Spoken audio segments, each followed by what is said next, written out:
정보가 있는 시사 토크쇼 장윤선의 팟짱. 아직도 홍삼만 드십니까? 홍삼만 드신 여러분 행복하십니까? 살림살이 좀 나아지셨습니까? 이제 마카 산삼을 드십시오. 마카 산삼. 잉카인들이 즐겨 먹었던 남미 페루의 산삼. 인체에 꼭 필요한 31가지 미네랄과 18종의 아미노산을 함유한 천연 종합 영양제. 세계적인 슈퍼푸드로 인정받아 전 세계가 열광하는 그것 바로 마카입니다. 페루의 마카와 우리나라의 산삼을 하나로 만들었습니다. 마카 산삼. 이게 다가 아닙니다. 20년 경력 전문가의 자문을 받아 우리 몸에 좋은 11가지 원료까지 하나로 만든 건강 푸드 마카 산삼. 이제 홍삼 가격으로 마카 산삼 드십시오. 와, 이거 남자한테 딱이네. 딱이야. 애미야, 나한테도 딱이구나. 엄마, 나도 마카 산삼. 나도. 검색창에 마카 산삼 또는 영한 네이처를 검색하세요. 영한 네이처 마카 산삼이 답입니다. 마카 산삼을 꼭 기억하세요. 우주에서 마카와 산삼을 하나로 만든 회사는 영한 네이처가 유일합니다. 유사 검색어 회사에 주의하시고 영한 네이처를 꼭 확인하세요. 안녕하세요, 박정호입니다. 4.29 재보선에서 새정치민주연합이 전패했습니다. 새정치연합 입장에서는 충격적인 결과인데요. 특히 새정치연합의 회초리를 들겠다는 천정배 후보가 야당의 텃밭인 광주에서 압승했습니다.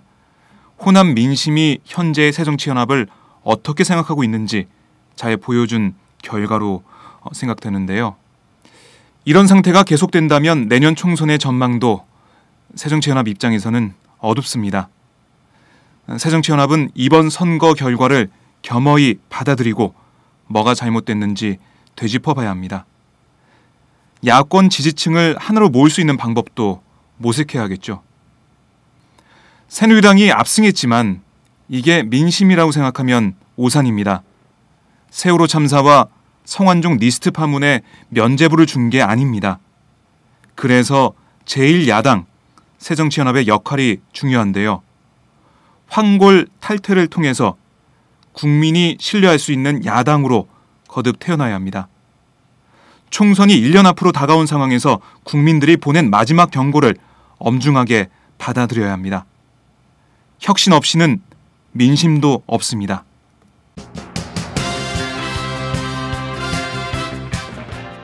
오늘 팟짱은 두 꼭지를 준비했습니다. 전혀 다른 뉴스에서는 최주영 오마이뉴스 기자와 함께 이번 재보선 결과 분석해보고요. 목요일의 고정 코너 이정수 이선필의 대중문화 읽기에서는 풍자 개그에 대해서 말씀을 나눠보겠습니다. 그럼 지금부터 4월 30일 목요일 장윤선의 팟짱 출발합니다.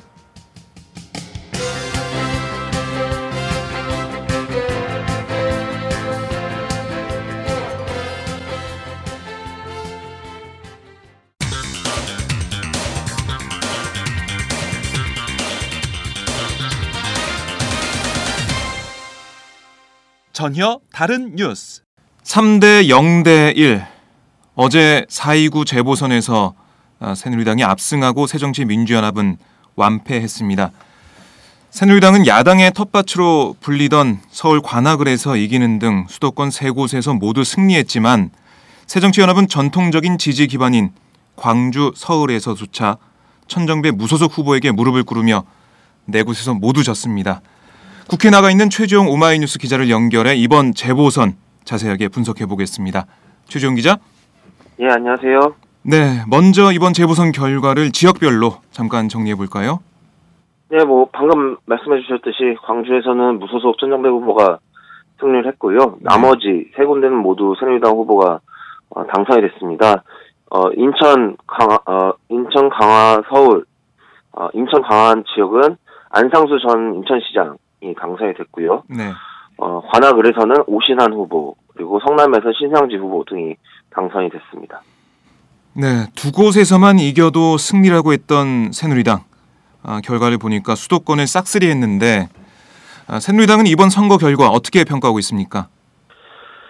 새누리당은 선거 상황실까지 차려놓고 이 선거 상황을 지켜봤었습니다. 아무래도 사전에 승리를 예감하지 않았는가 네. 싶은데요. 국민의 지지를 보내주신 것에 감사하다. 그리고 이후에 국정을 잘 이끌어가도록 하겠다라는 아주 좀 원론적인 반응을 내보냈습니다. 네. 아무래도 성완종 리스트 사건이나 이런 것들이 있는 악재 속에서 좀 선거 결과를 예측하기 어렵다라고 했어가지고 어떤 승리를 되게 자축하기보다는 네. 차분한 분위기에서 내심 어떤 기쁜 상황을 그래도 좀 억누르는 그런 모습이었습니다. 네. 그러게요. 저도 어제 지켜봤는데 차분하게 그리고 기쁨을 잘 드러내지 않고 입장을 발표하는 김무성 대표의 모습을 볼 수 있었는데요. 네, 그렇습니다. 몸을 좀 사리면서 겸손한 모습을 보여주려는 그런 의도가 있지 않나 생각이 듭니다. 자, 새정치연합 최종 기자가 얘기한 대로 꼭 이겨야 할 곳 관악을 광주, 서울 여기서 모두 졌습니다. 네네, 그렇습니다. 오늘 오전 10시 문재인 대표의 입장 발표가 예정돼 있긴 한데 어젯밤 당 입장은 나왔었죠? 어떻게 평가했나요? 예, 당 입장에서는 유은혜 대변인이 짧게 논평한 거 이외에는 다른 별다른 반응이 나오지 않았습니다. 국민들이 새정치연합이 원하는 바를 성찰하겠다라는 것이 아주 간단한 메시지였고요. 네. 이번 선거 결과가 그렇다고 해서 성완종 리스트 사건 등 그 권력의 부패 사건을 덮는 계기가 돼서는 안 된다. 철저한 수사가 있어야 된다. 이 정도의 언급이 있었습니다. 네. 새정치연합은 개표 상황실도 차리지 않은 걸로 보이는데 어땠습니까? 네, 개표 상황실을 차리지 않았고요. 재보궐선거에서는 이 개표 상황실을 차리지 않는 게 관행이라고 하는데, 네. 이번에도 차리진 않았었습니다. 그리고 문재인 대표는 자택에서 선거 결과를 지켜봤다고 하고요. 몇몇 의원들이 각 후보, 캠프에 모습을 드러내긴 했는데요. 선거 결과가 안 좋게 나오는 걸로 이렇게, 나오니까, 대부분 자리를 떠나는 모습을 보였습니다. 네, 새정치연합 쓸쓸한 모습인데 지역마다 승패의 원인을 좀 살펴보겠습니다.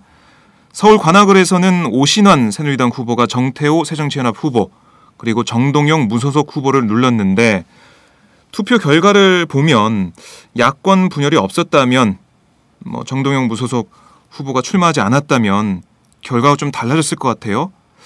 이런 결과의 제일 큰 요인, 그러니까 야권이 패배한 원인 중에 제일 큰 요인은 야권 분열에서 찾을 수 있을 것 같은데 어떻습니까?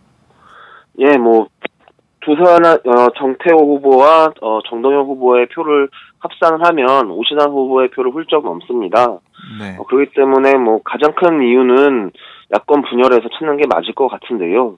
그렇다고 해서 이 야권 분열 때문에 새정치연합이 졌다라고 평가를 한다면은 약간 좀 표면적인 평가만 될 것 같고요. 네. 새정치연합이 성완종 리스트 사건 등 굵직한 사건들이 터지지 않았습니까? 그렇죠. 그런 과정에서 이제 그런 사건들을 그렇게 큰 사건이 나오게 되면 사실 여야 양당의 사안이 되기 때문에 무소속 군소 후보들은 좀 주목받기가 어렵습니다. 이번 성완종 사건 이후로도 여야의 공방이 계속되면서 여야로 이 여당과 야당 이 양당 체제로 좀 주목이 됐었는데요. 그런 상황 속에서도 정권 심판론을 내세우면서 어쨌든 정동영 후보로는 이 부패한 정권을 심판하기 어렵다. 그러니까 이제 지금 그래도 기존의 제1야당인 새정치연합을 지지해달라라는 식으로 해서 이제 선거운동을 펼쳤습니다. 특히 관악을에서는 이 정권 심판론을 가장 앞세운 곳이라고 할 수 있겠는데요. 여기서 이렇게 20% 정동영 후보가 20%를 가져왔다는 것은 아무래도 좀 새정치연합이 그런 정권 심판에 맞지 않는다. 새정치연합으로는 정권 심판이 되지 않는다라는 민심이 좀 반영된 걸로 해석을 해야 될 것 같습니다. 왜 그러냐면 정태호 후보가 오신환 후보와 격차가 적게 났다라고 한다면은 어느 정도 그런 거는 인정이 되는데 네. 다만 야권의 분열 때문에 졌다 이렇게 평가할 수 있겠지만 무려 한 10% 가까이가 차이가 났습니다. 네. 관악을 지역이 27년 동안 단 한 번도 보수정당 후보가 당선되지 못한 곳인데요. 이런 곳에서 7천여 표 차, 아무리 재보궐선거라고 하지만 7천여 표 차의 큰 패배를 당했다는 것은 아무래도 뭐 야권 분열로서 네. 거기에 또 새정치연합이 국민들에게 신뢰를 주지 못한 요인까지 더해진 결과라고 봐야 될 것 같습니다. 네, 야권 분열이란 요인도 있지만 새정치연합이 뭐 성완종 리스트 파문에 대한 대응이라든가 아니면은 지금까지 해온 모습을 볼 때 신뢰감을 주지 못했다 이렇게 볼 수 있다는 거죠. 네, 그렇습니다. 네, 어쨌든 정동영 후보가 이번에 출마하면서 선거 구도가 요동을 친 건 사실입니다. 그래서 네. 야권 분열의 책임을 피할 수는 없을 것 같아요. 어제 기자들과 만나서는 죄송하다 이런 사과를 하기도 했는데 네. 앞으로 정 후보의 정치 인생에는 야권 분열이란 꼬리표는 계속 따라다닐 것 같은데 어떻게 보십니까? 네, 근데 이미 정동영 후보는 그거를 감수하고 탈당을 한 상태이기 때문에요. 네. 본인으로서 큰 타격이라고 생각하지 않을 것 같습니다. 어제 그 낙선 소감을 이야기하면서도 네. 목숨을 걸고 탈당해서 이 야권 교체를 하려고 했는데 내가 부족해서 다 내가 부족한 탓이다 이렇게 이야기를 했습니다. 네. 또 근데 이어서는 이제 정동영 후보가 몸담고 있는 국민 모임의 꿈이 계속돼야 된다라고 이야기를 했는데요. 어쨌든 20% 그리고 출마함으로써 새정치연합의 당선을 막았던 네. 그런 모습에서 존재감을 보였습니다. 결과적으로는.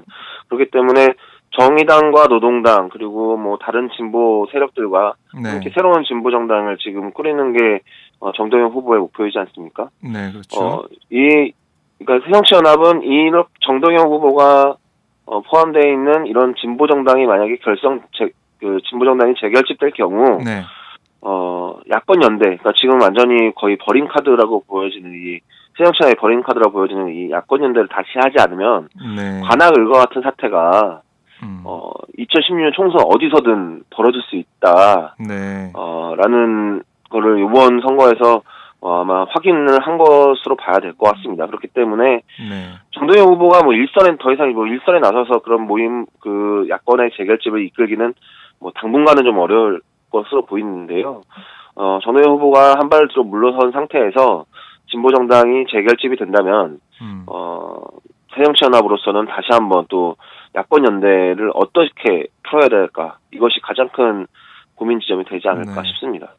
어쨌든 내년 총선이 또 있으니까 이번만으로 네네. 선거가 끝나는 게 아니니까 그런 그렇죠. 야권 연대에 대한 고민, 새정치연합이 큰 고민으로 가져갈 수밖에 없는데 어쨌든 정동영 후보가 이번에 출마하면서 유의미한 득표를 했고 거기에 따라서 야권 연대 내 야권 재편에 있어서 정동영 후보가 어떤 역할을 할 수 있는 그런 상황 그리고 국민 모임이 역할을 할 수 있는 그런 상황이 됐다 이렇게까지 볼 수가 있는 거네요. 네, 그렇습니다. 네, 광주 서을로 한번 넘어가 보죠. 광주 서구 을로 넘어가 보죠. 광주 서울에서는 천정배 무소속 후보가 조영택 새정치연합 후보를 큰 표 차이로 이겼습니다. 사실상 광주 민심이 새정치연합에 등을 돌린 게 아니냐라는 지적도 나오는데 어떻게 보십니까? 예, 조영택 후보가 29% 정도를 얻었습니다. 30%를 채 넘지 못했는데요. 네. 새정치연합 후보 외, 그러니까 비새정치연합 후보가 얻은 득표가 70%라는 얘기죠. 그 중에 이제 천정배 후보가 56% 정도를 득표를 했습니다. 네. 압승이라고 할 수밖에 없겠고요. 저는 이것이 제가 여러 번 이 선거의 의미를 이야기하면서 네. 광주 같은 경우는 광주 시민들이, 그러니까 호남의 유권자들이 과연 문재인 대표를 선택할 것인가, 당 대표로서 또는 네. 차기 대권주자로서 이거를 가늠해 볼 수 있는 선거가 될 것이다 이렇게 말씀을 드렸는데요. 네. 결과를 놓고 보면 새정치연합에 등을 돌렸다라고 평가할 수도 있겠지만 결국은 문재인 대표를 선택하지 않았다. 네. 그리고 이것은 결국 2002년 노무현 대통령 후보를 당시에 대선 후보를 네. 경선에서 민주당 경선에서 선택했던 광주가 네. 더 이상 이 친노무현 세력 그동안 있어왔던 뭐 당권을 유지하기도 했었죠. 네. 그런 친노무현 세력과 사실 결별을 선언한 게 아니냐 이렇게 볼 수가 있을 것 같습니다. 그러니까 광주는 이제 새정치연합 이제 문재인 체제에서의 새정치연합이 깃발을 꽂는다고 하더라도 당선되는 곳이 아니라는 것을 이번에 확인을 한 것으로 볼 수 있겠습니다. 지난번에 말씀하셨듯이 천정배 후보가 나오면서 문재인 대표가 자주 광주를 찾았죠. 찾으면서 네, 가장 많이 찾았습니다. 네, 이번에. 골목길 유세, 뚜벅이 유세 이렇게 하면서 지지를 호소했는데 결과는 천정배 후보의 압승이었습니다. 그래서 문재인 대표에 대한 민심의 평가가 고스란히 드러났다 이런 뜻인데, 자 천정배 후보가 당장 야권의 회초리를 들겠다면서 이렇게 선거에 출마했고 야권 재편의 뜻을 밝혀왔는데 천 후보의 당선 앞으로 야권의 권력 구도에 영향을 주겠죠? 어떻게 보십니까? 예, 그렇습니다. 천정배 후보가 광주에서 당선된 것은 단순한 의석 하나로 보기는 좀 어렵습니다. 네. 천정배 후보가 가지고 있는 그동안에 어쨌든 쌓아왔던 정치적 역량들, 그리고 이 광주에서 아주 큰 표차로 새정치연합 후보를 꺾었다는 점, 이런 것들이 천정배 후보를 이제 무소속 한석자리 무소속 의원으로만 머물러 있게 하지 않을 것으로 보이는데요. 당장 천정배 후보는 앞으로 2016년 총선에 새로운 인물들로 꾸려서 이제 광주와 호남에 출마를 시키겠다 이렇게 선언을 한 바 있거든요. 네. 선거 이전부터 그렇죠. 그런 이야기했는데요. 그런 작업들을 할 것으로 보입니다. 특히 근데 이제 천정배 후보가 이제 천정배 전 장관이 이제 귀환을 하면서 네. 새정치연합 내부에서도 균열이 날 수 있는 힘이 생겼다 이렇게 볼 수 있겠는데요. 광주나 호남의 호남 쪽에서 그렇죠. 예. 네, 그렇습니다. 광주나 호남 쪽의 현역 의원들까지도 좀 흔들릴 우려가 있다. 네. 이렇게 전망할 수 있겠습니다. 특히 지금 문재인 체제 하에서는 그럴 가능성이 더 크다 이렇게 볼 수 있겠네요. 네, 선거 결과가 이렇게 나와서. 그런데 자 천정배 후보의 당선 이게 앞으로 야권 재편 문제, 그리고 호남 쪽 광주를 비롯한 호남 쪽 현역 의원들까지 흔들릴 수 있는 그런 큰 파문을 몰고 올 것으로 저희가 한번 예상을 해 보겠습니다. 자 인천 서강화을 한번 볼 텐데 이게 저희가 볼 때는 접전을 펼칠 거라고 예상을 했었잖아요. 네네. 네, 아무래도 보수층이 많은 지역이라서 안상수 새누리당 후보가 앞서곤 있지만 접전이다 이런 얘기를 계속해서 저희도 하고 여러 매체가 그렇게 봤었는데 안상수 후보가 신동근 새정치연합 후보 생각보다 여유 있게 따돌렸습니다. 보수층이 결집했다고 볼 수밖에 없나요? 어떻습니까? 예, 신동근 후보는 나름 선전했다 이렇게 볼 수도 있겠습니다. 거꾸로 말하면요. 워낙 어려웠던 지역이고요. 관악을 해서 보수 정당 후보가 당선된 게 27년 만이라고 하는 것처럼 네. 인천 강화 같은 경우는 이제 접경 지역으로서 아무래도 이제 야당이 당선되기에는 좀 어려운 공간이었습니다.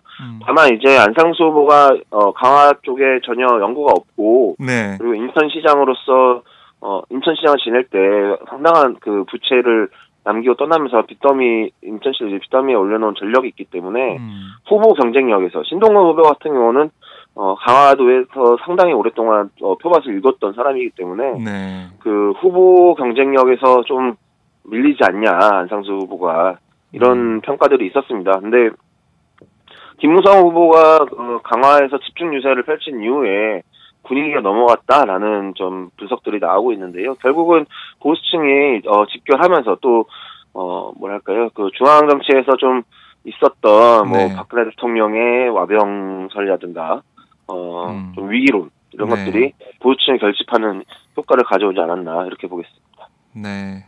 김무성 대표의 유세 그리고 박근혜 대통령 병상의 정치가 보수층 결집을 불러왔다 이런 분석인데, 자 성남 중원에서도 신상진 새누리당 후보가 큰 표 차이로 정원석 새정치연합 후보를 눌렀어요. 네. 여기는 뭐 새누리당의 우세가 점쳐였던 곳이죠?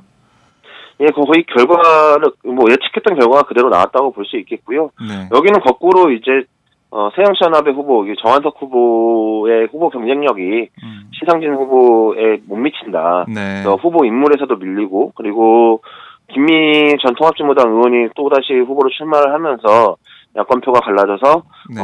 좀 사실상 승부가 일찍 결정되지 않겠냐 이렇게 봤는데요.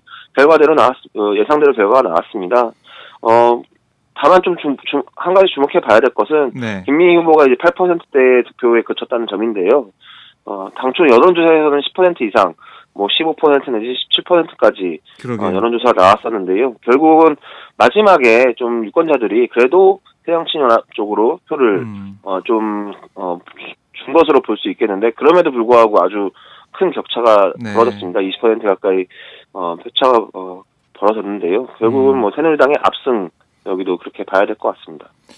네, 이렇게 각 지역마다 선거 결과를 살펴봤는데 참 3대 0대 1 새누리당 입장에서는 속 시원한 선거 결과겠지만 새정치연합 쪽에서는 정말 충격의 완패라고 볼 수 있습니다.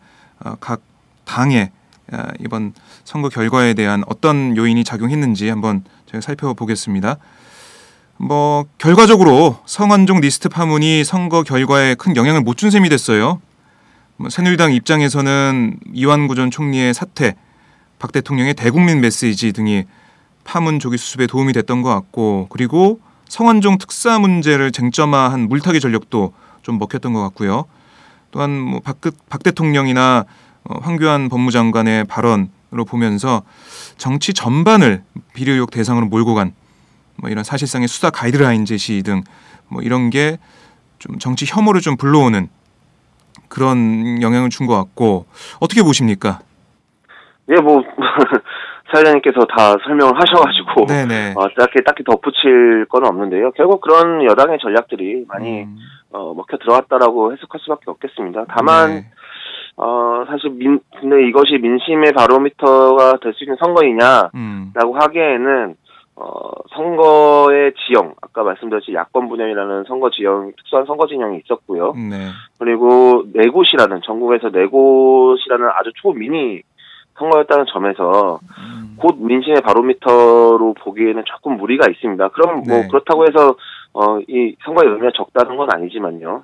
그래서 아무래도 좀 뭐랄까요, 제가 예상하기에는 비록 새정치연합이 선거에 대패를 했지만 정당의 여론 지지도라든가 문재인 대표의 대선 후보 지지도 등은 오히려 반등하지 않을까 이런 예상을 해볼 수도 있겠습니다. 왜냐하면 뭐 실망하는 이런 지지층도 있겠지만 결국 다시 이것이 어떤 새정치연합 지지 세력의 결집으로도 나타날 수 있는 거거든요. 그리고 문재인 대표가 3개월 정도밖에 안 된, 취임한 3개월 정도밖에 안 된 상태라는 점을 감안했을 때 다시 야권의 결집으로 이것이 야권이라기보다는 이제 새정치연합 세력의 이제 결집으로 이어지는 효과도 뭐 예상해 볼 수 있겠습니다. 또 뭐 중요한 것은 이제 10시에 있을 문재인 대표의 기자회견을 한번 지켜봐야겠죠. 네, 새누리당의 승인 저희가 좀 살펴봤고 새정치연합의 패인을 좀 보죠. 몇 가지로 좀 볼 수 있을 것 같아요. 막 말씀하신 대로 통합진보당 해산 이후에 야권 지형 자체가 붕괴된 뭐 그런 상황도 있고. 뭐 지도부에서는 천정배, 정동영 후보 출마에 대해서 뭐 예방이나 대비도 좀 모자라지 않았나 생각이 들고요. 뭐 성완종 게이트 국면에서 성완종 사면에 대한 대응도 좀 미숙했고 어떻게 보십니까? 네, 또 다 말씀을 해주셔서 제가 또 덧붙이기에는 뭐 그렇고요. 뭐 말씀해주신 지역들이 다 맞습니다. 그리고 몇 가지 뭐 좀 빠진 부분을 이야기를 드리자면. 결국 선거 초기부터 이 선거의 의미 자체를 축소하고 했던 것이 결국 자충수가 됐다라고 볼 수 있겠습니다. 보통 이런 재보궐선거 같은 경우는 전략 공천을 통해서 새로운 정치 신인이라든가 또는 강력한 정치 경력을 가진 인물이라든가 이런 걸 내세우게 돼 있는데요. 작년 730 재보궐선거에서 김한길 안철수 공동대표 체제에서에 있었던 재보궐선거였는데 여기서 이제 전략공천을 잘못함으로써 큰 뭐 논란이 일어났고 그거에 따른 여파로 선거에서도 참패하지 않았습니까? 그렇죠. 그런 경험 때문에 몸을 많이 사리는 모습을 보였습니다. 새정치연합이. 이번에 뭐 경선을 통해서 후보를 선정했죠. 네, 전 모든 지역을 다 이제 경선을 통해서 이제 후보를 선출을 했는데요. 그렇게 했던 이유는 아까 제가 말씀드렸듯이 이것이 내구호습밖에 안 되는 미니 재보궐이었고, 네. 그리고 괜히 전력을 쏘았다가 전략 공천을 했다가 패배할 경우에 그 취임한 지 3개월밖에 안 되는 이 지도부에 상당한 타격이 올 수도 있다라는 판단이 있었던 것 같습니다. 그래서 선거 초반에 이제 한석만 이겨도 선전한 것이다. 또는 이제 의석수보다는 지지율을 높이는데 주력한다. 뭐 이런 식으로 선거 전략을 짰었거든요. 네. 근데 그때는 이런 상황들이 벌어지지 않았습니다. 그렇죠. 천정배 장관은 출마를 했지만 정동영 장관의 출마는 예상하지 못했던 상황이었고요. 네. 성화정 리스트도 터지지 않았던 상황이고요. 그렇게 몸을 잔뜩 사리고 선거에 임했는데 선거판이 너무나도 커져버렸죠. 네. 그렇기 때문에 후보 경쟁력들에서 밀린다는 평가도 많이 받았고요. 그런 것이 어떻게 보면은 처음부터 전력 투구를 하지 않은 네. 지도부의 책임, 뭐 이런 것을 좀 추가적으로 이야기할 수 있는 부분인 것 같습니다. 네, 맨 처음에 뭐 새누리당은 계속해서 지역 일꾼론을 내세웠고 새정치연합에서는 국민지갑 사수론 이렇게 들고 나왔었는데, 네, 유능한 경제정당을 네. 앞세웠죠. 예. 뭐 그러다가 이제 나중에 막판에 정권 심판론까지 꺼내 들었는데, 맨 처음 새정치연합의 그런 전략 같은 게 뭐 예상했던 것과 다르게 전국이 흘러가면서 맞지 않았고 후보 경쟁력에도 문제가 좀 있었다, 그런 네. 지적이신데요. 아니 근데 왜 이렇게 지는 걸까요? 새정치연합은 야당은 뭐 작년 730에서도 재보선에서도 세월호 참사가 터진 시점이었거든요. 네네. 참사가 터진 지 몇 개월 지나지 않아서 있었던 선거에서 지고, 이번에 뭐 친박 권력형 비리 게이트라는 그 성완종 리스트 파문에서도 이 어떻게 보면은 대형 호재라고도 볼 수 있고 새누리당 입장에서는 악재라고 볼 수 있는 상황에서 새정치연합이 계속 지고 있는데 어떻습니까? 최종 기자가 보기에는. 예, 제가 봤을 때는 이제 뭐 보수 정당의 압승 구도가 계속 이어지고 있는데요. 네. 놓고 따지고 보면은 2010년 지방선거가 있었죠. 네. 거기도 야권연대의 시작 지점이라 볼 수 있는데요.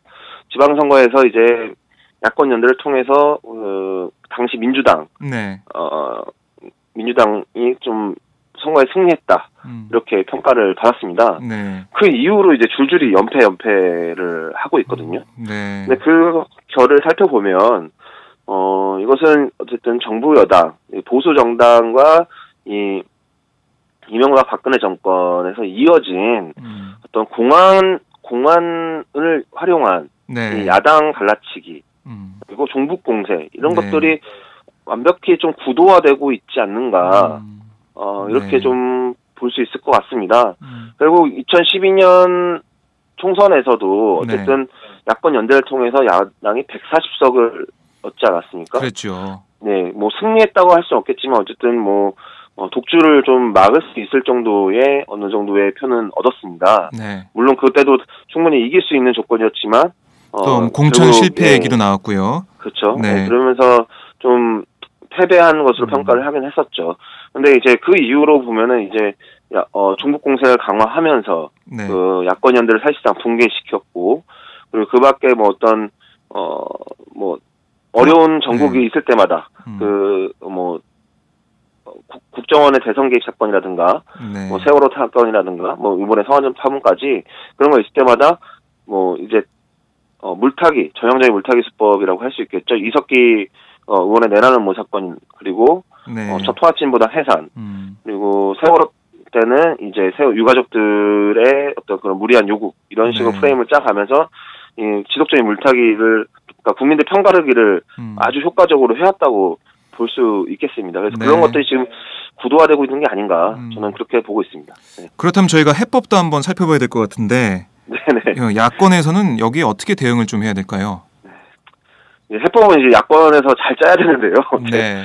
제가 가이드라인을 제시하기에는 조금 어려움이 있습니다. 근데 제가 생각하기에는 이런 보수 정당의 독주 체제를 막기 위해서는 네. 결과적으로 야권이 다시 재통합되는 방법밖에 없습니다. 하지만 이제 새정치연합을 중심으로 해서 야권 연대를 이루자, 라는 거는 더 이상 실효성이 없다라고 봐야겠죠. 화학적 결합이 아니면 더 이상 선거연대만으로는 이 구도를 깨기는 어렵다라고 생각이 들고요. 새정치연합이 지금 많은 의석수를 가지고 있지만 대폭 양보를 해서 나머지 정당들이 새정치연합을 수용할 수 있는 그런 구도로 가야 될 것 같습니다. 그리고 지금 친노무현 세력, 친노라고 하는 좀 뭐랄까 저는 좀 안타깝게 생각하거든요. 많은 이미지들이 더 씌워지면서 좀 정파로서 실체가 불분명한 상태임에도 불구하고 이런 많은 책임들을 과도한 책임들을 물고 있다 이렇게 생각도 드는 면이 일면 있습니다. 그렇지만 지난 총선이나 친노가 이제 세력을 잡았을 때 어쨌든 분란이 있었던 거는 부정할 수 없는 것이고요. 그렇기 때문에 정말 저런 개파 정치를 끝내고자 한다면 새정치연합이 전반이 좀 뭔가를 내려놓고 그리고 다른 나머지 야권에게 좀 통합 연대를 좀 호소해야 되지 않을까 생각하고 있습니다. 그러니까 새정치연합의 기득권을 내려놓고 정말 정치 공학적인 연대나 이런 게 아니라 화학적으로 결합할 수 있는 그 야권 지지 세력을 하나로 모을 수 있는 그런 역할을 해야 되고 그런 뭔가 직접적으로 보여줄 수 있는 행동을 해야 된다 그런 말씀이신데 자 저희가 새누리당과 새정치민주연합의 이번 선거 결과를 보면서 김무성 새누리당 대표, 문재인 새정치연합 대표의 앞으로의 정치적인 그런 가도라고 할까요? 대선 가도에도 영향을 미친다 이렇게 말씀드렸는데 명함이 엇갈리게 됐습니다. 김 대표는 당 장악력을 확장할 수 있게 됐고 차기 대선 가도에 도움이 될 것 같은데 그리고 문 대표는 당장 지도부 책임론에 휩싸이면서 대선 가도에는 흠집이 나게 됐습니다. 어떻게 보십니까? 지켜봐야 될 부분인데요. 저는 문재인 대표가 이번 선거로 상처를 입었지만 대선 주자로서의 입지가 흔들릴 것이라고 보지는 않습니다. 아까 말씀드렸듯이 전국 선거가 아니었고 문재인 대표에 대한 동정 여론까지 불러일으키면서 오히려 대선 후보 지지율은 반등할 수도 있다라는 전망을 저는 좀 해보고 있고요. 문재인 대표는 그렇다고 해서 크게 플러스 되는 건 없지만 이제 김무성 대표가 당내 장악력 그리고 그리고 대선 주자로서의 이미지를 확고히 하면서 좀 더 두각을 드러내지 않을까 이렇게 보고 있습니다. 문재인 대표 기자회견이 이제 잠시 후에 열리게 되는데 이 자리에서 사퇴하거나 그러지 않을 걸로 지금은 예측되고 있죠? 어떻습니까? 근데 섣불리 예측할 수 없는 부분입니다. 그 부분은 이제 바로 1시간 뒤에 일어날 일이라서 저도 좀 신중하게 지금 예의주시하고 있는데요. 아무래도 이번 선거가 단순히 문재인 대표만의 책임이다 이렇게 보기도 어려운 것이 특히 광주 같은 경우는 이제 주승용 최고위원이 거의 이제 선거를 전반을 책임을 졌었고 그리고 관악을 같은 경우는 박지원 의원과 동교동계가 이제 지원 논란을 벌이면서 어느 정도 또 선거에 영향을 줬던 부분이 있기 때문에 당의 어떤 다른 개파, 그러니까 비노 세력들도 이번 선거에 있어서 별로 할 말이 없는 그런 상황이기 때문에 일각에서는 당대표 사퇴 요구가 나오겠지만 그렇다고 해서 당대표가 사퇴하는 상황까지 가지는 않을 것으로 저는 일단 예상은 하고 있습니다. 이게 새정치민주연합이 이제 총선 1년 앞으로 다가온 상황에서 어떻게 보면 정말로 쇄신하고 변할 수 있는 기회가 됐다. 어떻게 마지막 기회라고 볼 수 있는 그런 상황이 됐다. 이렇게 볼 수도 있겠어요. 아까 매를 일찍 맞았다 이렇게 평가하시는 분들도 있습니다. 그건 저희가 또 새정치연합이 어떻게 혁신하고 변해 나갈지 이걸 또 지켜보도록 하고요. 박 대통령은 선거 앞두고 이른바 병상 정치 펼치면서 대국민 메시지를 보냈는데 이게 보수층 결집에 도움을 줬다는 제가 분석을 했고 이렇게 됨으로써 선거 결과 새누리당 압승 이렇게 됨으로써 청와대 전국 주도력 이것도 계속 유지될 것 같아요. 어떻습니까? 당분간은 또 이렇게 유지가 되겠죠. 그래서 지금 공무원 연금 개혁 부분이라든가 그리고 국회에 지금 계류 중인 여러 가지 개혁 입법들 정부가 제출한 개혁법들이 좀 탄력을 받을 가능성이 있고요. 성완종 리스트 수사에도 일정 영향을 줄 수 있겠습니다. 당장 박 대통령이 문제를 제기했었던 성한종 회장의 특별 사면 문제에 대한 수사도 벌어질 가능성이 있고요. 네. 당분간은 뭐 청와대의 전국 주도력이 높아질 것으로 보입니다. 네, 뭐 앞으로의 전국 청와대 정권 장악력 이것도 계속 있겠지만 지금 국회를 보면 새누리당이 공세적으로 나올 수 있는 여건이 된 것 같아요. 뭐 새정치연합은 수세에 몰릴 가능성도 있는데 어떻게 보십니까? 이게 선거 결과를 놓고 보면 160석이 된 새누리당이 주도권을 쥐는 건 당연한 네. 사실이고요. 유승민 원내대표와 이제 새롭게, 그러니까 새정치연합은 이제 또 그 새 원내대표 선거를 앞두고 있습니다. 그렇죠. 그래서 이제 공무원연금 개혁을 이제 우윤근 원내대표 체제에서 마무리를 지을 것이냐, 그 뒤로 넘길 것이냐가 이제 이야기되고 있는데요. 아무래도 새누리당 쪽에서는 좀 빨리 처리하고 싶겠지만, 네. 제 생각에는 좀 이제 여유가 있으니까 좀 기다릴 것 같습니다. 새로운 원내 지도체제가 꾸려지면 새정치연합의 새로운 원내 지도체제가 꾸려지면은 네. 아마 유승민 원내대표가 협상을 좀 주도해서 전국을 이끌어가지 않을까 이렇게 보고 있습니다. 네. 그럼 마지막으로 저희가 총평을 한번 해보죠. 이번 선거 최 기자는 어떻게 평가하고 있습니까? 저는 일단 제가 분석 기사를 쓰고 했는데요. 네. 저는 이제 문재인 대표가 망했다라고 저는 기사를 처음에 썼습니다.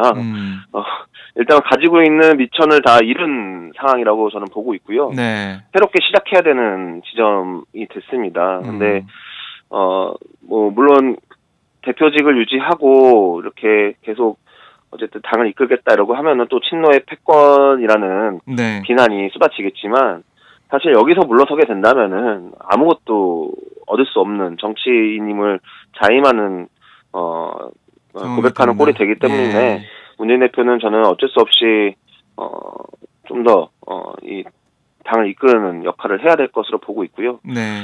나머지 제가 야당 출입이라서 그런지 모르겠지만 조금 약간 어제 정태호 후보 캠프에 있었는데요. 좀 네네. 안타까운 마음이 들었습니다. 근데 정치는 그런 어떤 동정으로 하는 게 아니니까요. 네. 뭔가 실력 있는 야당으로서 정권을 견제할 수 있는 야당으로서 좀 새정치연합이 새롭게 그리고 야권의 통합을 이끌 수 있는 세력으로서 좀 다시 태어나는 기회가 됐으면 하는 바람입니다. 네. 오늘 말씀 잘 들었습니다. 네, 감사합니다. 네. 지금까지 최주용 오마이뉴스 기자였습니다.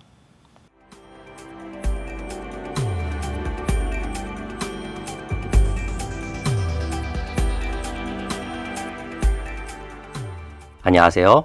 오마이뉴스 시민기자 최병석입니다. 저는 최근 대한민국 쓰레기 시멘트의 비밀이란 책을 출간했는데요. 오마이뉴스 10만인 리포트에 연재한 기사를 다듬어 책을 펴냈습니다.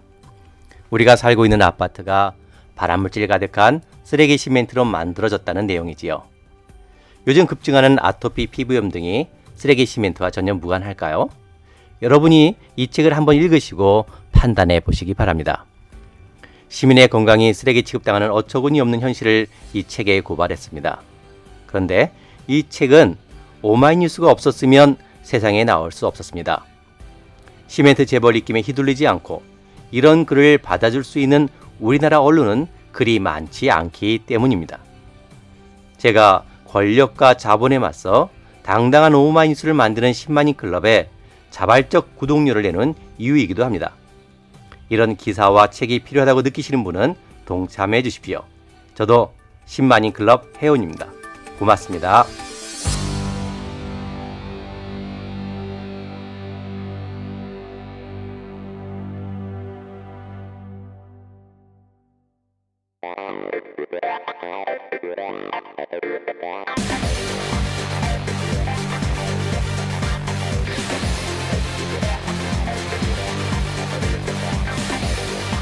정보가 있는 시사 토크쇼 장윤선의 팟짱.